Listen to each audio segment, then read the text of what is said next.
अब जरा देखने वाले ध्यान से सुन लें, गौर करें, क्योंकि नए माली साल का आगाज होते ही आम आदमी पर महंगाई का मजीद बोझ डाल दिया गया है। बिजली की बुनियादी कीमत में ₹6.25 फी यूनिट का इजाफा होगा।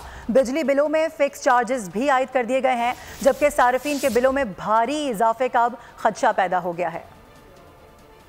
टैक्सेस की भरमार, बिजली के निर्ख में होशरबा इजाफा, घरेलू मईशत का जनासा निकलने को तैयार। बजट के साथ बिजली की बुनियादी कीमत में ₹6.25 फी यूनिट का इजाफा आवाम की कमर तोड़ने के लिए तैयार है। नेपरा के मुताबिक इजाफे का इत्तलाक 1 जुलाई से होगा।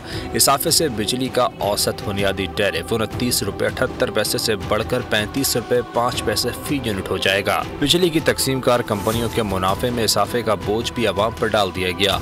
नेपरा की जानिब से घरेलू सार्फिन पर आयद फिक्स्ड टैक्स भी रवा माह से वसूल किया जाएगा। 200 यूनिट इस्तेमाल करने वाले सार्फिन फिक्स्ड टैक्स से मुस्तस्ना होंगे।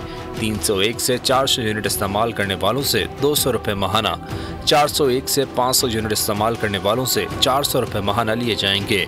इसके अलावा 501 से 600 यूनिट इस्तेमाल करने वालों से ₹600 माहाना, 601 से 700 यूनिट इस्तेमाल करने वालों से ₹800 माहाना वसूल किया जाएगा। 700 से ज्यादा यूनिट इस्तेमाल करने वालों से फिक्स्ड चार्जेस से ₹1000 वसूल किए जाएंगे।